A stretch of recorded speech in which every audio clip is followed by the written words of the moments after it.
acho que não faz muito sentido. A ideia do Tite é outra, né? Ele quer ter pelo menos um ponta. Sinceramente, eu acho que não vejo muito sentido nessa coisa, fazer todos os testes possíveis. Sabe assim, o Gabriel está merecendo ser titular? Sabe? É uma insistência para que o Gabriel entre no time, e quando ele entra, ele até agora não justificou isso, sabe? Por que tem que haver esse esforço para encaixar o Gabriel no time? Por que ele não se esforça para voltar a jogar melhor? Sabe? Está sendo ao contrário essa visão. Tem que haver um esforço para encaixar o Gabriel, e não o Gabriel se esforçar e conseguir, com esforço, jogar mais, para todo mundo falar, cara, não dá para ele ficar de fora. Esse tem que ser o movimento. E não o contrário. Não o contrário. Ele jogou quantas vezes esse ano? Ele entrou nos jogos. Tendo chance de decidir contra o Vasco, teve 2 oportunidades e não decidiu. Aí fez um gol no Volta Redonda, ali, numa jogada do Luiz Araújo. Aí, nossa, ele fez um gol. É muito pouco.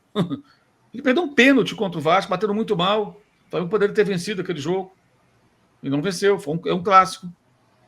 Então, assim, por que tem que ter um esforço para encaixar o Gabriel? O Pedro não pode sair. Então, vamos tirar alguém aqui, porque ele tem que entrar. Me parece essa a preocupação. A preocupação tem que ser dele. Ele tem que jogar, mostrar, olha, eu estou aqui, eu sou o Gabigol e estou de volta. E aí a gente vai discutir, cara, não dá para ele ficar de fora, vai ter que dar um jeito mesmo. Mas isso não está acontecendo, pelo menos eu acho que não. Não sei se vocês concordam, mas eu não estou vendo esse Gabigol pedindo passagem, coisíssima nenhuma. Eu vou deixar o André falar, mas a sensação que eu tenho é que, tipo assim, tem alguns torcedores que são tão desesperados para dar um jeito do Gabriel entrar, que, tipo assim, o Pedro não está bem também, bota o Gabriel. Aí o Pedro faz 3 gols, não está na hora de testar o Pedro e o Gabigol. Só que acontece, o Luiz Araújo e o Cebolinha não estão melhores que o Gabriel nas atuações ainda. O que você acha, André? Cara, isso é uma discussão até cansativa, né? As pessoas querem o Gabriel no time e acabou. O Gabriel é responsável pelas minhas maiores alegrias no futebol, 2 Libertadores e tal. Então é gratidão eterna e ele tem que jogar para sempre. Tá bem, tá mal, não importa, ele tem que estar lá porque ele vai decidir. E não adianta colocar ele em jogos decisivos e ele não fazer nada, porque continua esse pensamento. Enfim, é idolatria, é loucura, a gente vê isso nas viagens do Flamengo, no próprio Maracanã, quando ele vai aquecer e tal. É isso. É a torcida colocando muitas vezes o jogador acima do clube, né? E ele, às vezes, também se coloca acima do clube, né? Então, enfim, é cansativo isso. Mas não, ele não tem que entrar no time porque ele tá rendendo abaixo.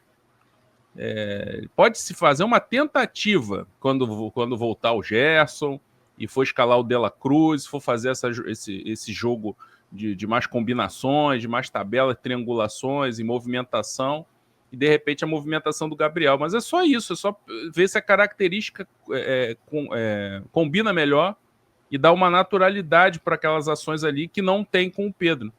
Mas é muito melhor insistir com o Pedro no treinamento hoje do que colocar o Gabriel, né? Então, assim, é só isso. É uma questão de... análise tem que ser técnica e tática, gente. Assim, tudo bem, tem a questão emocional, o torcedor tem todo o direito e tal, mas o Tite não pode se guiar por isso. Não, tem que dar um jeito. Ele já dá um jeito de botar o Gabriel no jogo. Ele já dá um jeito do Gabriel ser a primeira opção a sair do banco, normalmente, para entrar em campo. Então, eu acho que no momento já está muito bom para o Gabriel, né? Já é a carteirada dele. Agora, a carteirada para ele ser titular de qualquer jeito, aí, nesse momento, eu já acho demais. Deixando bem claro, né? Porque eu vi um comentário aqui. Começaram a falar do Gabriel, só fala do Gabriel. A gente foi perguntado, né? Temos um superchat do Gabriel. A gente tem que analisar todos, né? A gente elogia e critica todos quando tem que elogiar e quando tem que criticar. E por quê? Não pode falar do Gabriel, não? Não pode falar, mas só pode falar bem. Só pode falar bem. O bonitão aí da mensagem acha que não pode falar do Gabriel. Tem que falar só quando ele está bem e elogiar o Gabriel. Faz o seguinte, bonitão. Cria um canal, vai lá você e fica lá. Gabriel. Lembra do Oswaldo falando? Gabriel. Que era o Gabriel Jesus lá no Palmeiras. Fica falando Gabriel. Fica lá falando Gabriel.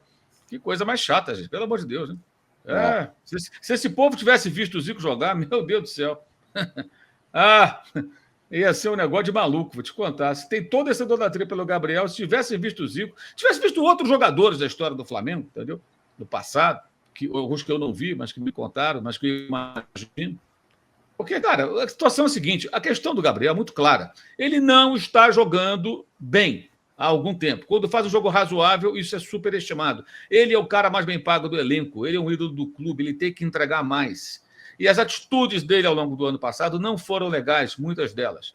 Aquela declaração toda, depois do jogo da final da Copa do Brasil ali, que eu iria de novo, Dorival, manda beijinho, o beijinho que mandou, depois aquilo, a entrevista, o bate-papo no podcast no começo do ano, jogando charme para o Corinthians. São várias atitudes que não são legais. Não são legais. E as pessoas, de fato, tratam como se o jogador fosse maior que o clube. Eu penso o contrário. Nem o Zico é maior do que o Flamengo. Então, por que tem que ter essa situação? A história é essa. Ele tem que fazer por onde para ser titular do Flamengo. Eu já falei aqui outras vezes, cara. Os jogadores estão na história do clube, você tem que agradecer. Todo dia agradecer para Papai do Céu, rezar e falar assim: que bom, eu tive a sorte de ser contratado pelo Flamengo, o clube da maior torcida do Brasil, numa época em que não finge que paga em dia, paga bem, tem estrutura, tem tudo. Ótimos jogadores passaram pelo Flamengo nos anos anteriores, em décadas passadas, agora não muito distantes, e não tiveram essa sorte. Não tiveram essa sorte. Caras que mereciam ter jogado num Flamengo melhor, num Flamengo mais organizado, num Flamengo que proporcionasse a eles uma condição melhor. E que passaram, mas jogaram. E muitos se entregaram. Entregaram. Bem ou mal ali, ganhou um título ou outro, tudo. Outros não foram campeões, mas deram o seu melhor. E não tiveram essa sorte. Essa geração aí de jogadores tem esse privilégio, que é jogar num Flamengo que não existia no passado recente. E no passado mesmo. Um Flamengo inimaginável há algum tempo. Que é o Flamengo rico, que paga em dia, que dá todas as condições, só anda de voo fretado. Enfim, tem que agradecer, cara. Não é a mesma coisa, o cara trabalha numa empresa, num momento de vacas gordas, e tem o pessoal que trabalha nessa mesma empresa numa fase difícil da empresa. Quem que teve mais sorte? Quem pegou as vacas gordas. A empresa rica, pagando 14º, 15º, dando bônus, né? Não mandando ninguém embora. E tem a fase difícil, que a empresa está em crise, não paga bônus, manda pessoas embora porque está cortando custo. O Flamengo é a empresa no seu melhor momento, cara. Os caras têm que agradecer, todos eles, sem exceção. Fala, que bom. Os que saíram também, pô, tive a sorte de jogar no Flamengo nessa fase. Olha que maravilha. E não o contrário. E Mauro, tem uma coisa que eu acho assim, engraçada, né? A torcida do Flamengo, claro, todos os motivos do mundo para idolatrar esses jogadores, mas isso não quer dizer que tem que jogar só porque eles fizeram, mas fica nessa idolatria, né, nessa coisa que não pode falar do Gabriel, não pode falar do Bruno Henrique, não pode falar. E, ao mesmo tempo, outros jogadores com capacidade, né, que chegam. Às vezes a paciência é muito pequena, né? O Pulgar foi vítima disso, chegou, lesionou, e já no final do ano não servia mais. E eu tenho visto, por exemplo, vou até pedir para a produção botar aí, os números do Luiz Araújo. Cara, eu comentei isso no Twitter esses dias e deu o que falar, cara. O Luiz Araújo, quando ele fez, sem ser no jogo contra o Bangu, no outro, né, que ele fez o gol, que ele deu assistência, né, ele deu assistência de novo nesse jogo, perdão,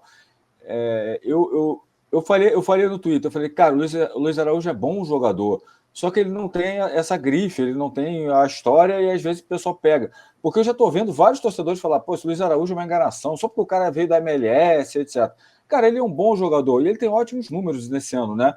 Por exemplo, ele fez 6 jogos, ele já deu 3 assistências, ou seja, a cada 2 jogos ele dá uma assistência, é o segundo do time, mas só está atrás do Arrascaeta, 12 passes decisivos, também o segundo do time, e olha que alguns desses jogos, 6 jogos, conta com ele entrando, né? Não é que ele começou jogando, teve jogo que ele entrou no Clássico, contra o Vasco mesmo, ele entra aos 20 do segundo tempo, né? E ele já entra até dando uma finalização. 4 grandes chances criadas, o primeiro do time, 95% de acerto de drible, é o que mais acerta drible no time, primeiro também, e 72% de acerto nos cruzamentos. Números aí do SofaScore, agradecer a galera do SofaScore aí, sempre trazendo números, ajudam muito a gente até nas análises também. Então, não sei se você vê isso, né, Mauro? A falta de paciência com alguns jogadores que vai muito contra essa paciência exagerada com alguns outros. Estou falando do atual momento. E o Luiz Araújo, na minha avaliação, eu queria saber da tua também, começou um pouco a temporada bem. Ele não é esse, como dizem, né, tal do Bagre, que virou na moda falar, que muitos pintam aí, né, torcedores? Eu acho que às vezes dá muito assunto para esse tipo de reação, de manifestação. O cara pode falar o que ele quiser, mas sinceramente, eu acho que a gente que eu falo na imprensa dá muito espaço, muita confiança para a gente que, sabe, o cara não quer discutir futebol. O cara quer promover os seus eleitos, seus preferidos e atacar os outros jogadores, rotular como jogador ruim.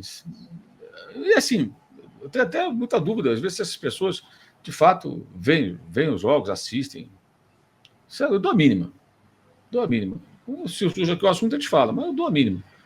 Entendeu? Negócio de Gabizete, tô nem aí.